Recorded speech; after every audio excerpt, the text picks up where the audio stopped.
Assalamualaikum warahmatullahi wabarakatuh. Waalaikumsalam warahmatullahi wabarakatuh. Dan selamat pagi anak-anakku sekalian. Bagaimana kabarnya hari ini? Baik, Pak. Saya harap semuanya sehat walafiat. Sebelum pelajaran kita mulai, seperti biasanya, kita berdoa menurut agama dan keyakinan kita masing-masing. Dan saya persilakan kepada ketua kelasnya untuk memimpin doa. Saya persilakan kepada Reski Erianti. Kita bersama-sama membaca doa sebelum belajar sesuai kepercayaan kita masing-masing. Berdoa dimulai.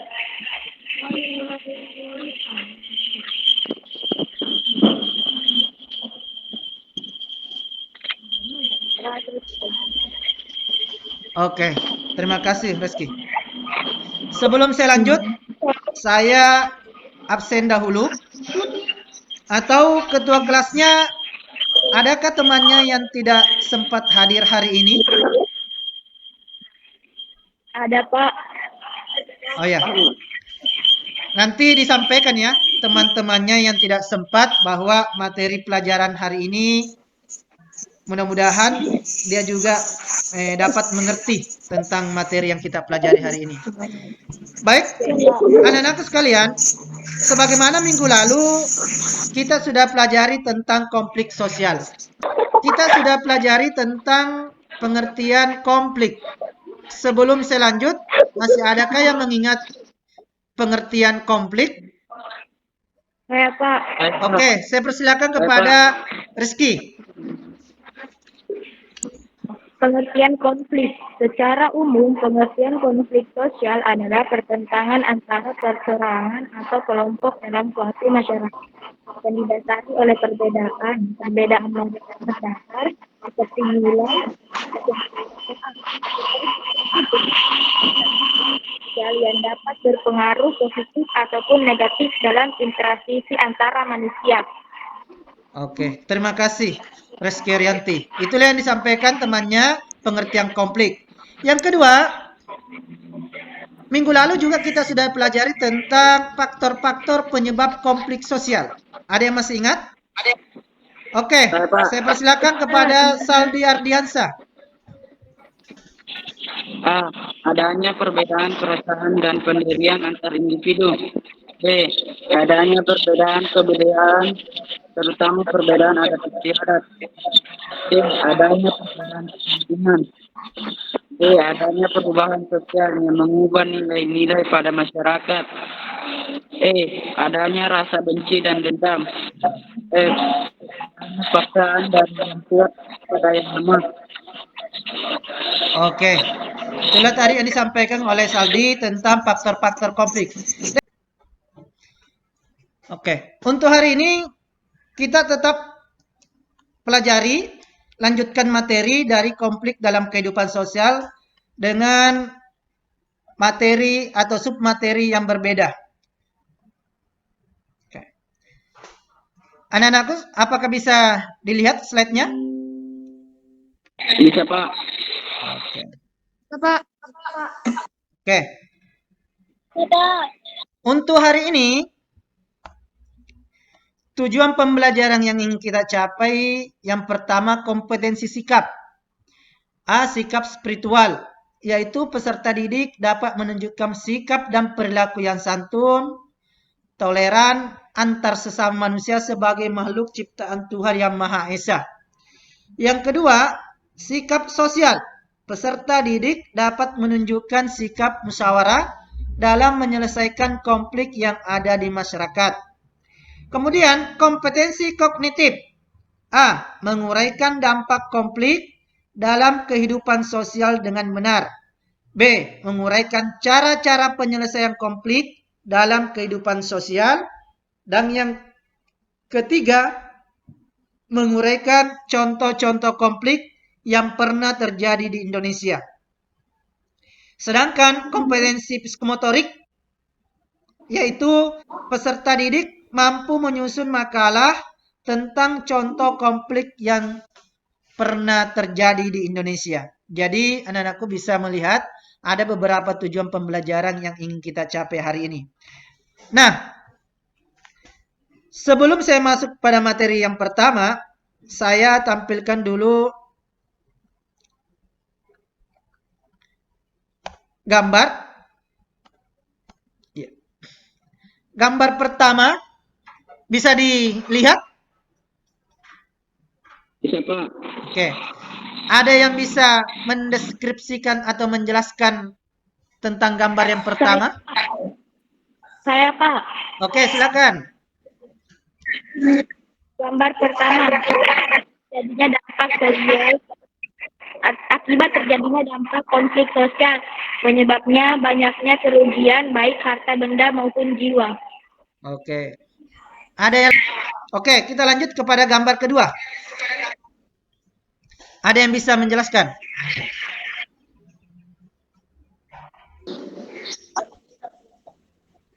Bentuk penyelesaian. Bentuk penyelesaian? Bentuk penyelesaian masalah. Ya, masalah. Betul sekali yang disampaikan oleh temannya. Bahwa gambar kedua itu adalah Masalah. ada pihak penengah.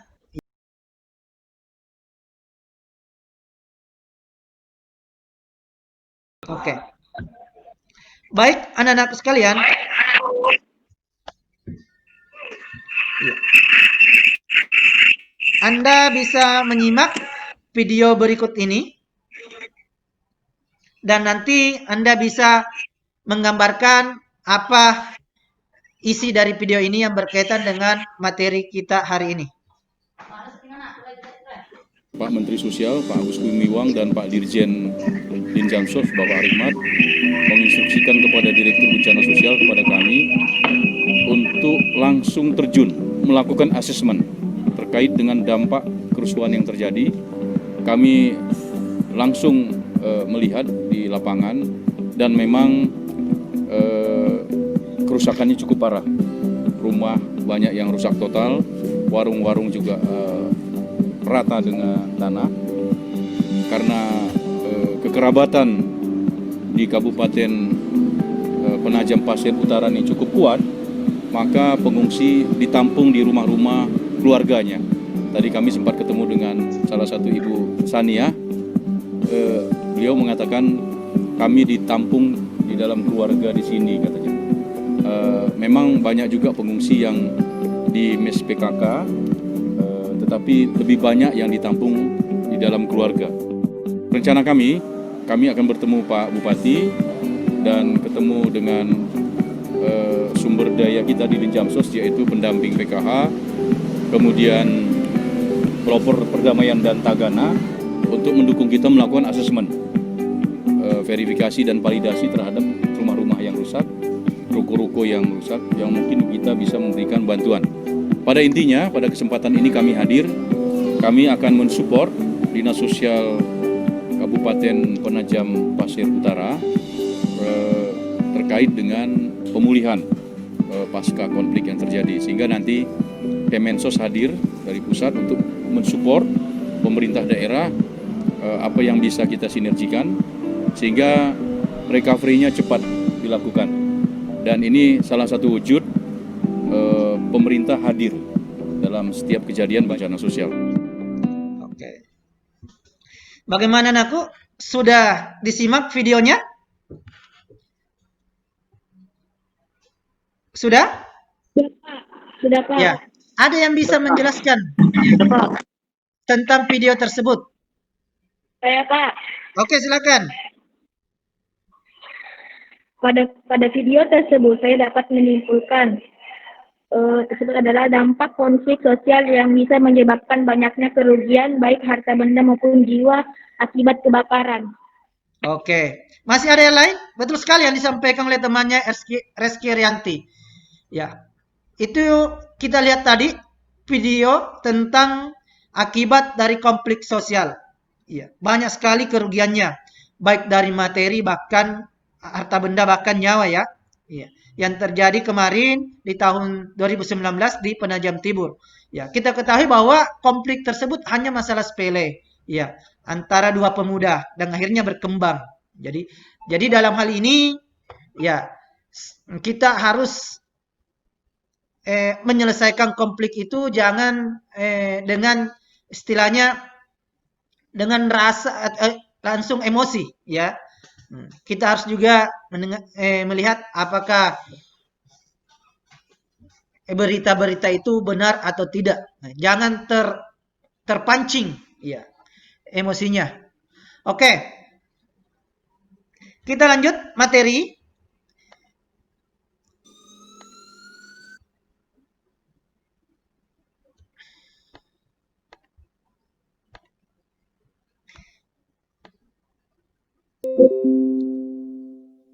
Oke. Bisa dilihat slide-nya? Bisa, Pak. Oke. Yang pertama, dampak konflik sosial. Yaitu ada dampak positif. Yang pertama, meningkatnya integrasi dan solidaritas sesama anggota kelompok. Ya. Ini karena adanya ikatan solidaritas yang tinggi antar sesama kelompok itu, ya, itu salah satu dampak positif. Ya, karena mungkin ada persamaan dan adanya semangat dalam kelompok tersebut. Jadi bisa meningkatkan integrasi dan solidaritas. Menurut William Oppenmun dan Meyer Nimkop mengatakan bahwa semakin besar permusuhan terhadap kelompok luar, semakin besar pula integrasi atau solidaritas internal kelompok. Anggota-anggota kelompok akan bersatu untuk menghadapi musuh bersama mereka. Ya. Ini kan biasa Anda lihat kalau ada tawuran pelajar, ya, tanpa ketahui masalah, ya, biasa juga ikut tawuran. Karena kenapa? Ya, ada solidaritas yang tinggi antara sesama anggota kelompoknya. Ya, itu yang pertama dampak positifnya. Memacu kemajuan. Persaingan yang terjadi akan membuat setiap pihak terpacu untuk mengembangkan kreativitas dan terobosan-terobosan yang pada akhirnya akan mengarah pada suatu kemajuan.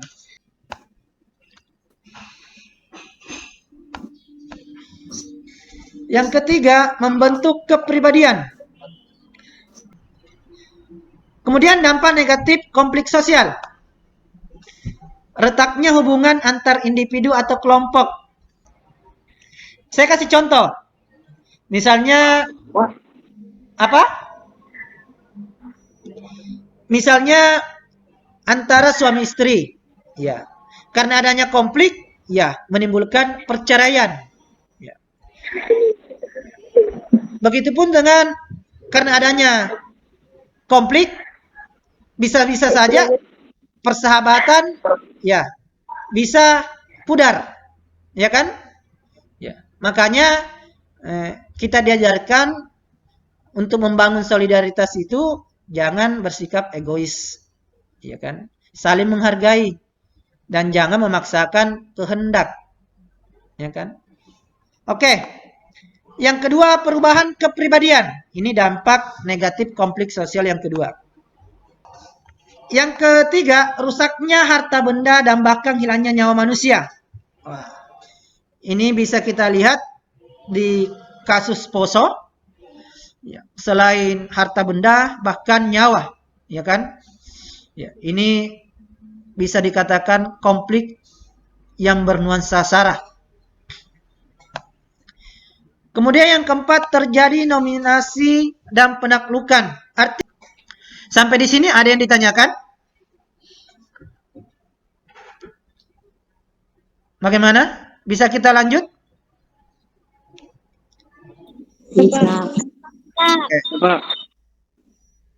Yang kedua, bentuk-bentuk penyelesaian konflik. Arbitrase.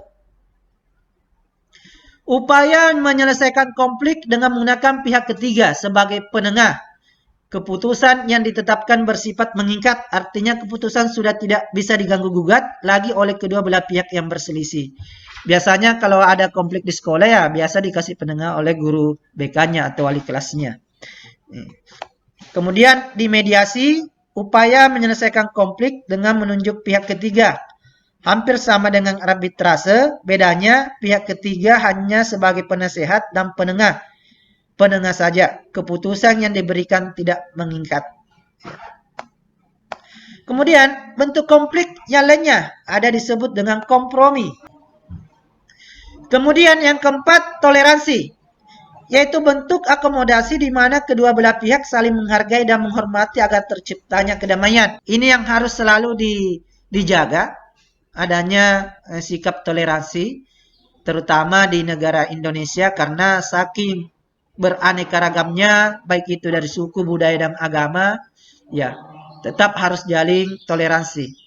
Kemudian yang kelima, adjudikasi, merupakan bentuk akomodasi yang dilakukan lewat jalur pengadilan. Ya. Kita lanjut. Yang kedua, melakukan tahkim atau upaya mediasi. Dalam Islam juga mengajarkan salah satu cara untuk mencegah terjadinya konflik yang berkelanjutan adalah mendamaikan dua belah pihak yang tengah berkonflik dengan mendatangkan mediator sebagai juru damai. Ya. Sebagai catatan bahwa seorang mediator harus berdiri di tengah, artinya tanpa memihak dan bersimpati kepada salah satu pihak yang tengah berkonflik. Ya. Ia seharusnya mendorong dan mengondisikan kedua pihak tersebut ke arah perdamaian.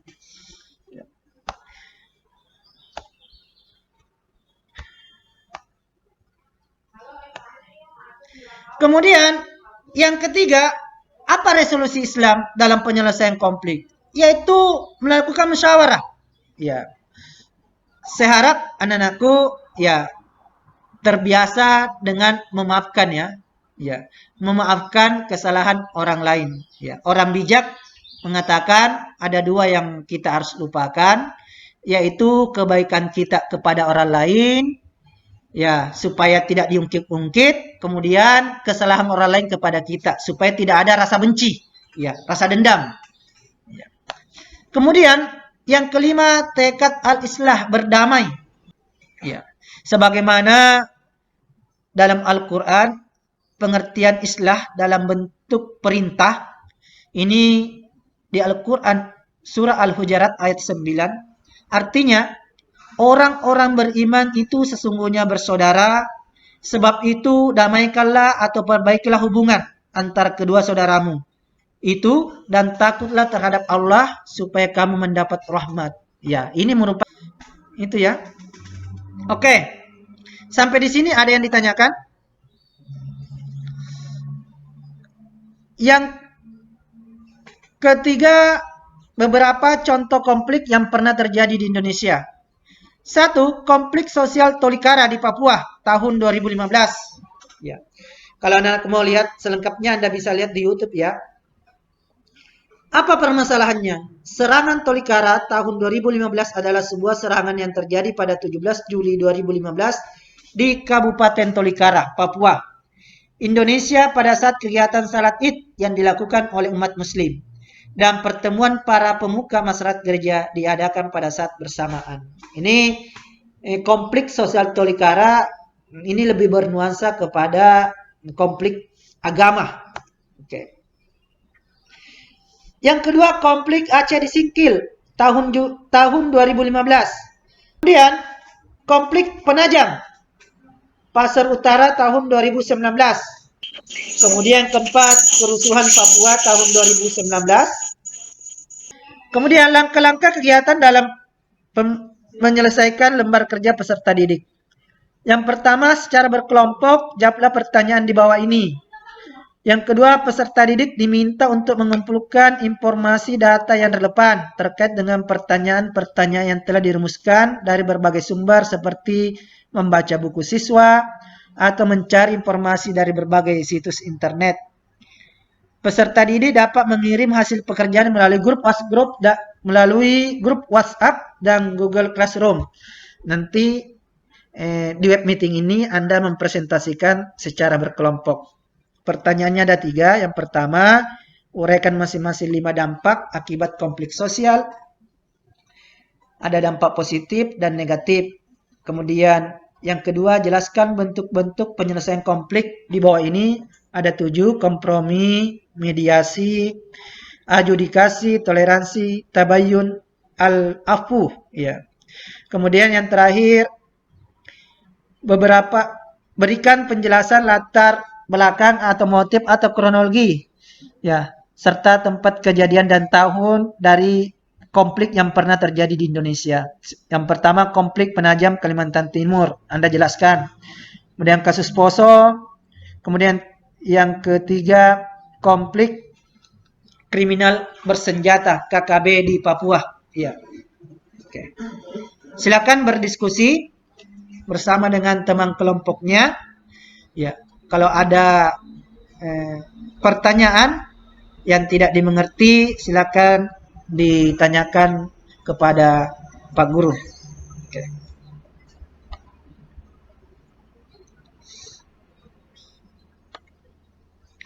Oke, saya kasih waktu 10 sampai 15 menit untuk mengerjakan LKPD-nya.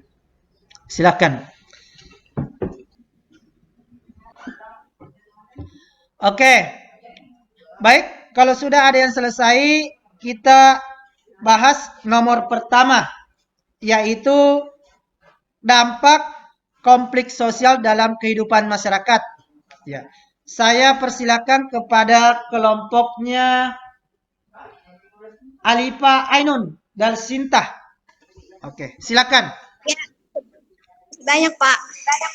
Ya, silakan. Yang nomor pertama Kak Pak. Iya, nomor 1. Ya. Tampilkan ya di layar. Yang pertama dampak mengenai konflik sosial, yaitu dampak positif. Tunggu.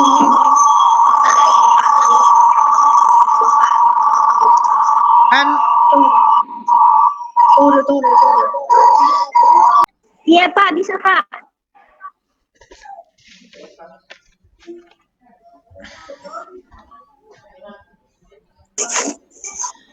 Oke, Dampak positif silakan. yang pertama yaitu Oke. Silakan kelompoknya Alipia untuk mempresentasikan nomor pertama. Nomor 1. Yaitu menguatnya solidaritas kelompok. Kenapa memperkuat solidaritas kelompok? Karena ketika sebuah konflik terjadi, masing-masing kelompok akan berusaha untuk memperkuat solidaritas untuk memenangkan konflik. Hal ini merupakan dampak positif yang terjadi dari konflik. Oke.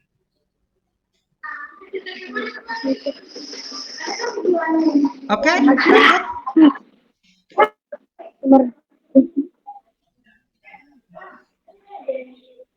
Yang nomor 2 juga, Pak. Nomor 1 kan ada 5 dampak positif dan negatif disuruh untuk menyebutkan. Silakan. Ya. Yang kedua, konflik sosial tidak selamanya dilakukan dengan kekerasan. Konflik sosial dalam bentuk persaingan akan membuat kelompok yang bersaing memperoleh kemajuan dikarenakan globalisasi. Oleh karena itu, mencapai kemajuan merupakan dampak positif yang dihasilkan dari konflik. Oke. Yang ketiga, membentuk kepribadian. Membentuk kepribadian. Konflik sosial yang dilakukan dengan persaingan yang baik akan menumbuhkan sifat jujur dari kedua pihak. Yang keempat, memungkinkan adanya penyesuaian kembali norma dan nilai-nilai. Dalam menetapkan suatu rancangan dapat mempertajam serta dapat memperkuat undang-undang. Hal ini juga merupakan dampak positif dari konflik. Kelima, memperjelas aspek-aspek kehidupan yang belum jelas. Dampak negatif. 1. Menyebabkan dominasi kelompok pemenang. Yang kedua, kerusakan harta benda dan jatuhnya korban jiwa. Hal ini sudah Bapak jelaskan tadi. Oke. Keretakan hubungan antar kelompok. Ini sudah pasti ya, Pak? Iya. Keempat, perubahan kepribadian pada individu. Oke. Oke. Yang kelima, terjadi dominasi dan penaklukan. Oke. Betul sekali yang disampaikan oleh kelompoknya Alipia Enun. Terima kasih Alipia. Baik, kita lanjut kepada nomor 2. Saya persilakan kepada kelompoknya Randi Eka Saputra, yaitu Saldi Adriansa.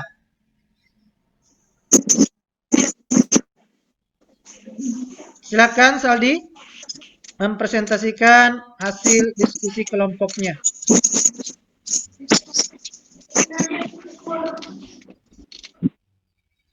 Nomor berapa, Pak? Nomor 2. Bisa ditampilkan slide-nya? Ya, Pak. Ya, Pak.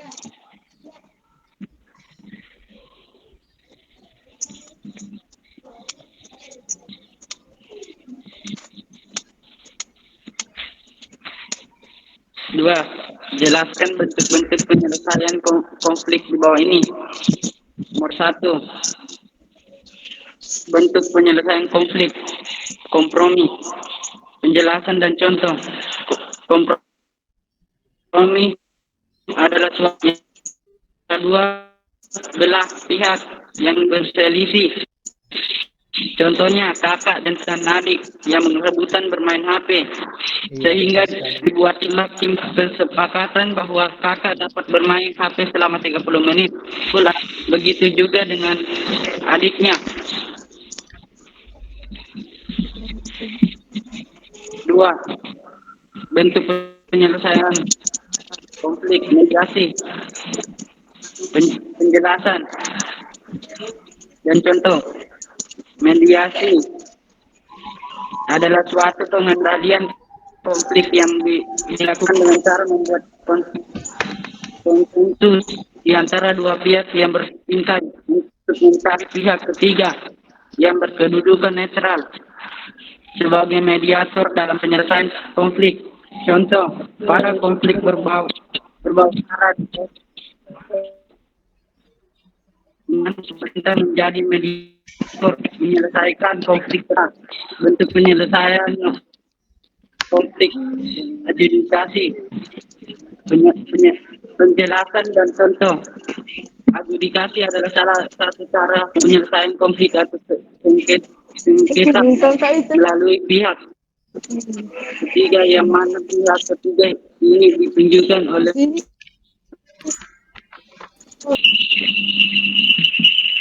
nomor 5, bentuk penyelesaian konflik, tabayun. Tabayun adalah mencari informasi lebih detail terhadap suatu perkara yang menyangkut soal agama, baik melalui Al-Quran, hadis, ataupun buku Islami dan internet. 6. Al-Syura. Syura adalah memiliki dua pengertian, yaitu menampakkan dan memaparkan suatu atau mengambil sesuatu. Mujam Makayyid. Al-Luqfa 3 atau 226. Contohnya, sikap lemah lembut, menghindari kata yang kasar. 8 dada, sikap mental untuk selalu memberi maaf seimbang. Pemakaian pertimbangan akal dan hati. 7. Al-afu adalah memaafkan orang lain dan menahan diri dari kemarahan atau dendam. Contoh, perbuatan manusia yang meneladani sifat Allah. Oke. Sudah ya? Ya, Pak. Oke. Terima kasih banyak Saldi. Betul sekali apa yang disampaikan oleh Saldi. Kemudian saya lanjut kepada kelompok lain. Baik anak-anak sekalian, kita lanjut kepada nomor 3. Ya. Yaitu berikan penjelasan tentang beberapa contoh konflik yang pernah terjadi di Indonesia. Saya persilakan pada kelompoknya Nur Rahmah. Ya. Bisa dengar? Nur Rahmah, Nur Hikmah, Nurul Hikmah, Rizky Arianti, Cindy Absari, dan Uswatun Hasanah. Mungkin bisa memaparkan ya hasil diskusinya ya, yang nomor 3.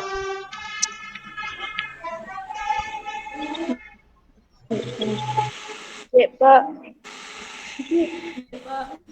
Oke, silakan lanjut.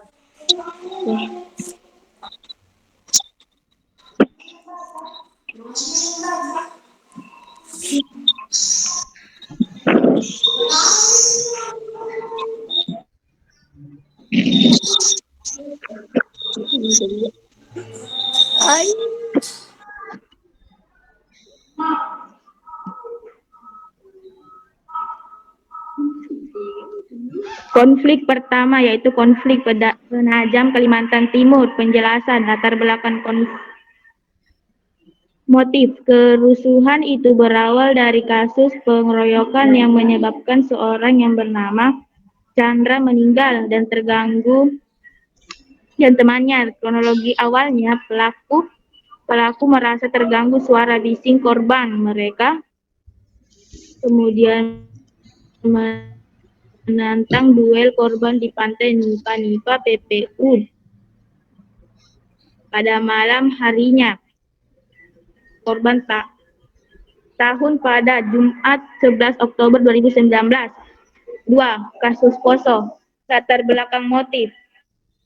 Salah satu penyebab bentuk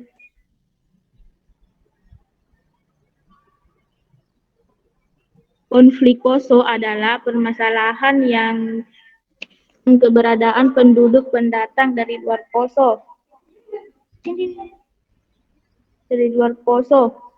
Kronologi fase pertama adalah kedua berawal dari serangkaian dan bentrokan antara kelompok pemuda Islam dengan Kristen. Tanggal 25 Desember 1998. Konflik kriminal bersenjata KKB Papua. Latar belakang motif. Kasus pembangkang diduga Papua mengobrolkan puluhan warga sipil. Kronologi penembakan yang dilakukan oleh KKB atau OPM tersebut diduga karena seorang pekerja pembangunan jembatan Trans Papua mengambil foto upacara perayaan HUT tentara. Pembebasan nasional sampai organisasi Papua Merdeka, TPN sampai OPM, yang membuat mereka marah dan berimbas kepada pekerjaan lainnya tanggal 1 sampai 2 Desember 2018. Oke. Bagus sekali yang disampaikan oleh kelompoknya Rizky Arianti, cukup jelas dan lengkap. Ya. Saya persilakan terakhir kelompoknya Cynthia. Cynthia Ayu Febrianti, Suci Aulia, Tiara Lestari, Widya, dan Saskia. Mana perwakilannya? Untuk mempresentasikan nomor 3 ya. Ya, saya persilahkan.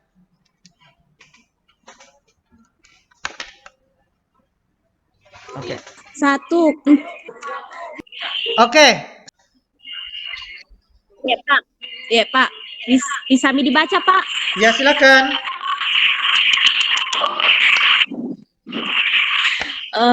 1. Konflik Penajam Kalimantan Timur. Pasca kerusuhan yang terjadi di Pelabuhan Feri Kelurahan Penajam, Kecamatan Penajam, Kabupaten Penajam Pasir Utara atau PPPU, Rabu 16 Oktober 2019. Situasi mulai kondusif akibat kerusuhan itu. Badan Penanggulangan Bencana Daerah atau BPBD menyebutkan ada ratusan bangunan rumah terbakar. Oke, bagus sekali yang disampaikan oleh kelompoknya Cynthia. Oke, terima kasih. Saya rasa semua kelompok sudah mempresentasikan hasil kelompoknya. Semuanya saya lihat pekerjaannya bagus-bagus. Dan saya harap ditingkatkan kerjasamanya. Ya. Oke.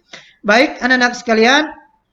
Dari 3 tujuan pembelajaran yang kita pelajari hari ini, mungkin di antara kalian ada yang bisa menarik kesimpulan dari materi pelajaran hari ini. Oke. Saya persilakan kepada Rizky Rianti untuk menyimpulkan materi pelajaran untuk hari ini. Silakan, Rizky.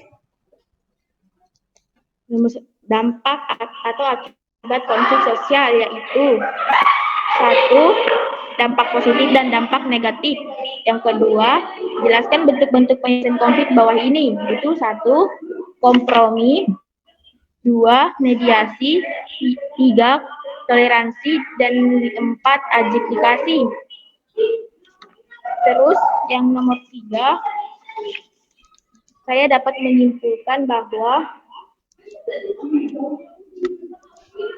konflik sosial dapat diselesaikan dengan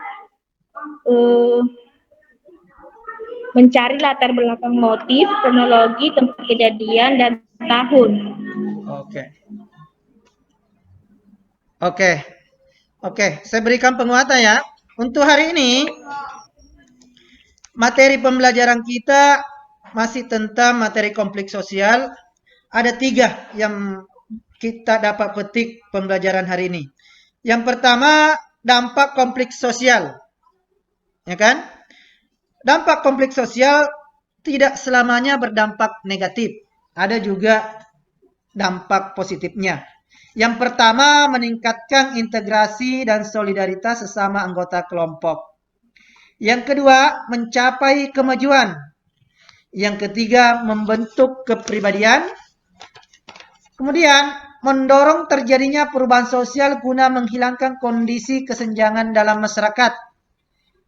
Kemudian, mendorong perbaikan kapasitas lembaga yang berwenang pada suatu negara. Kemudian, mendorong masyarakat menjadi lebih dinamis. Ya, itu beberapa dampak positif. Sedangkan dampak negatifnya, yang pertama, retaknya hubungan antar individu atau kelompok. Yang bagian B, perubahan kepribadian. Yang bagian C, rusaknya harta benda dan bahkan hilangnya nyawa manusia. Dan D, terjadinya dominasi dan penaklukan. Sedangkan penyelesaian konflik ada beberapa, yaitu arbitrase, yaitu upaya menyelesaikan konflik dengan menggunakan pihak ketiga sebagai penengah. Ya. Kemudian mediasi adalah upaya menyelesaikan konflik dengan menunjuk pihak ketiga. Ya. Hampir sama dengan arbitrase. Ya. Tapi bedanya pihak ketiga hanya sebagai penasehat dan penengah saja. Kemudian yang ketiga, kompromi adalah bentuk akomodasi di mana masing-masing kedua belah pihak bersama mencapai kesepakatan sehingga tidak ada yang dirugikan. Kemudian yang keempat, adanya toleransi, ya, yaitu bentuk akomodasi di mana kedua belah pihak saling menghargai dan menghormati agar terciptanya kedamaian. Dan yang terakhir, yang kelima, konsiliasi, yaitu bentuk akomodasi yang dilakukan dengan mempertemukan pihak-pihak yang sedang berselisih di dalam satu forum perundingan untuk mencapai kesepakatan bersama. Oke. Sedangkan sebagai umat muslim, kita juga diajarkan dalam ajaran Islam cara-cara penyelesaian konflik. Yang pertama, melakukan al-tabayyun. Ya, mungkin Anda sering dengar ini, yaitu klarifikasi. Ya, harus mengklarifikasi informasi-informasi, apakah itu informasinya benar atau tidak. Ya. Yang kedua, melakukan tahkim atau upaya mediasi. Ya, biasanya kalau ada yang mengalami konflik, kita mencari orang yang bisa memediasi. Contoh, orang atau tokoh masyarakat yang ada di dalam kampung itu. Ya, biasanya itu kalau di kampung-kampung yang memediasi adalah orang-orang yang berpengaruh atau tokoh-tokoh masyarakat. Kemudian yang ketiga, melakukan asyura, musyawarah. Ya. Ini yang paling penting untuk mencapai komunikasi yang efektif dan mencapai keputusan bersama. Kemudian yang keempat, sikap al-afwu, memaafkan. Ya, sebaik-baik manusia adalah memaafkan ya kesalahan orang lain. Yang terakhir, yang kelima, tekad al-islah, berdamai. Ya, pada saat sudah saling memaafkan, berpeluk, ya, dalam hati kita niatkan untuk berdamai. Ya, saya kira itu ya beberapa resolusi Islam untuk menangani atau menyelesaikan konflik. Oke, lanjut. Yang bagian ketiga, beberapa contoh konflik yang terjadi di Indonesia, yaitu konflik sosial Tolikara di Papua tahun 2015. Yang kedua, konflik Aceh Singkil tahun 2015. Yang ketiga, konflik Penajam Pasir Utara tahun 2019. Ya. Yang keempat, kerusuhan Papua di tahun 2019. Ini berkaitan dengan unsur SARA ya, yang kemarin terjadi pemicunya yang ada di Surabaya. Itulah beberapa kesimpulan yang kita dapat petik dalam pembelajaran hari ini. Oke, baik. Anak-anakku sekalian, untuk materi selanjutnya, minggu depan kita pelajari tentang integrasi sosial ya. Materi integrasi sosial ini masih ada kaitannya dengan materi yang hari ini kita pelajari. Dan saya harap semuanya semangat belajar. Ya. Tetap semangat walaupun masih musim pandemi. Kemudian saya harap selalu menjaga tali persaudaraan, baik antar sesama keluarga di lingkungan keluarga, baik antar sesama di lingkungan tetangganya, kemudian baik di lingkungan kelasnya atau lingkungan sekolah. Ya, jangan selalu mengedepankan emosi amarahnya. Ya, jangan selalu mengedepankan egoisnya, ya kan? Karena itu semuanya yang dapat memicu konflik. Ya, pesan-pesan untuk hari ini itu kita harus saling memaafkan ya. Ya. Sebaik-baik manusia itu harus saling memaafkan ya. Oke. Nah, untuk tugasnya ya. Nanti Anda buat makalah membedah salah satu contoh konflik yang pernah terjadi di Indonesia. Saya sudah bagikan di WhatsApp grupnya ya. Ini tentang penilaian keterampilan. Jadi nanti Anda secara berkelompok ya membuat makalah ya. Kemudian evaluasinya saya sudah untuk evaluasinya saya sudah sampaikan di grup WhatsApp melalui Google Formulir. Jadi saya harap Andi nanti kerjakan ya. Ya. Nah, demikianlah pembelajaran hari ini. Ya. Mudah-mudahan ada hikmahnya. Ya. Dan sebelum saya tutup, ya, saya persilakan kepada ketua kelasnya Rizky Rianti untuk menutup pembelajaran hari ini. Oke, saya persilakan. Silakan. Kita bersama-sama membaca doa sebelum masuk pelajaran hari ini. Doa mulai. Doa. Amin. Berdoa selesai. Oke. Silakan beristirahat dan sampai ketemu pada pertemuan berikutnya. Wassalamualaikum warahmatullahi wabarakatuh.